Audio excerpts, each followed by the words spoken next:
अभिरुचि जमा करने की प्रक्रिया समाप्त हो गई थी। अप्रैल में इसका आंकलन शुरू करने की न्यूज आई थी, वो हो रही। तो यहाँ पर क्या हो रहा है, क्योंकि स्टेप बाय स्टेप इस बैंक का जो भी निजीकरण होना है वो स्टेप बाय स्टेप ही तो होना है। इनको समझकर हमें निवेश करना चाहिए, क्योंकि किसी भी चीज़ की कोई भी प्रक्रिया होती है तो वो अचानक से एकदम से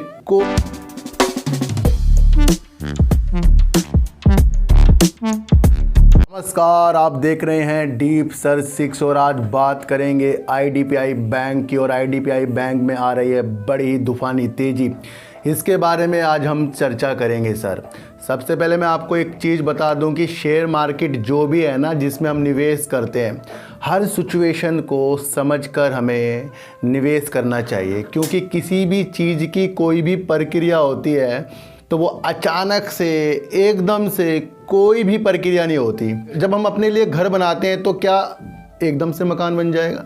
बहुत सारी उसकी प्रक्रिया होती हैं। ज़मीन देखी जाएगी, नींव खुदेगी, फिर अलग अलग चीज़ें उसके अंदर होगी, फिर सालों में उसका काम पूरा होगा, फिर उसके अंदर हम प्रवेश करेंगे। इसी तरीके से शेयर मार्केट है, इसकी सारी न्यूज़ को खंगालना पड़ता है, पहली, पिछली, अगली, हर जो इसके ऊपर जो न्यूज़ निकल कर आई है, जिसके अंदर से हमें एक चीज़ निकल कर आए कि आगे जाकर ऐसे ऐसे शेयरों में जिसमें हम अपना दिमाग लगा रहे हैं क्या क्या चीज़ें हो सकती हैं, फिर उसका फंडामेंटल, फिर सरकार की क्या योजना है, बैंक की क्या क्या चीज़ें हो रही हैं, सब पर विशेष ध्यान रखा जाता है। फिर उसे देखकर ही निवेश किया जाता है। और निवेश करने का तरीका ये नहीं कि शेयरों को खरीदना और उसमें से पैसा एकदम से कमाना, उसमें वक्त लगता है। और यही चीज़ इन्वेस्टमेंट में सबसे ज़्यादा चलेगी, धैर्य। और इसे देखते हुए आपको अपने ऊपर बदलाव करना पड़ेगा।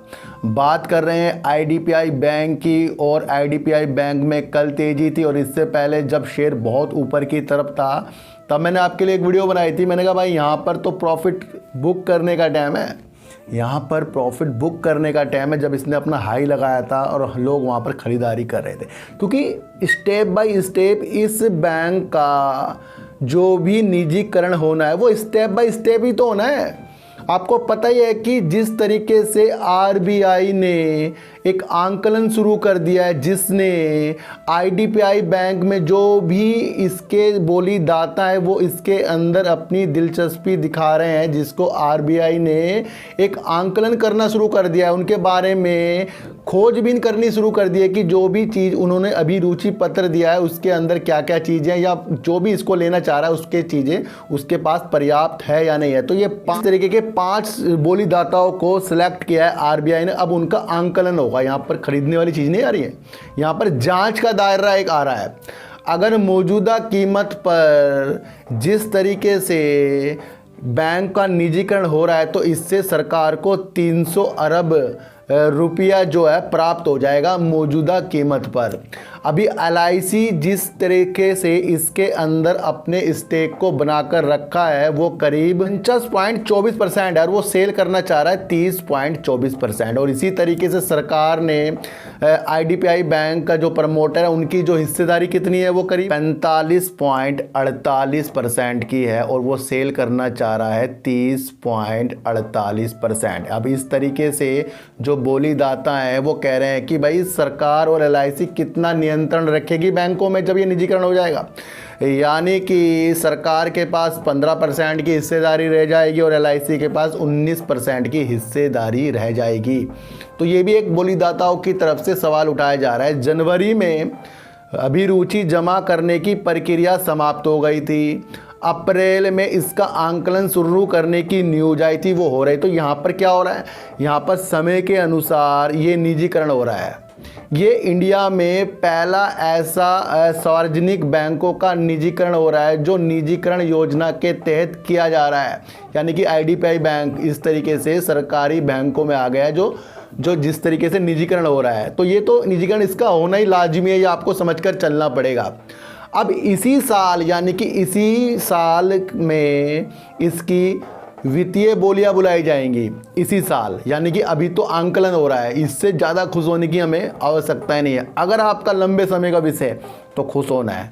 अगर हमारा लंबे समय का विषय है तो यहाँ पर हमें समझना है कि आंकलन हो गया, अभिरुचि पत्र जनवरी में आया था, आंकलन अब सरकार करेगी, अप्रैल मई तक कर सकती है, वो करेगी, फिर वो सिलेक्ट करेगी, फिर जितने भी इसकी वित्तीय बोलियां बुलाई जाएंगी इस साल के अंत में होगा, फिर उनको वो चीज़ें बनाई जाएगी भी किस जने को यानी किस बोलीदाताओं को ये बैंक का निजीकरण जो होना है वो दिया जा रहा है।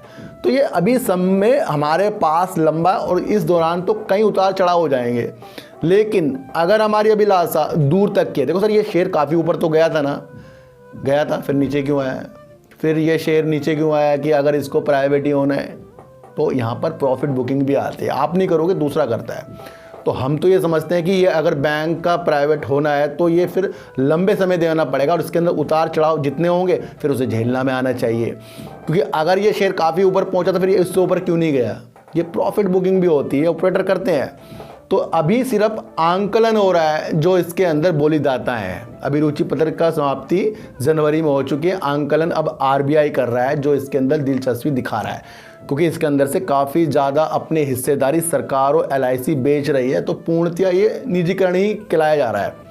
तो अभी इसके अंदर हमें वेट करना पड़ेगा, और लंबी अब दूरी की चीज़ें आपके अंदर आ रही हैं इस वीडियो को देखकर, तो उसे समझना पड़ेगा कि प्रॉफिट बुकिंग कभी भी आ सकती है।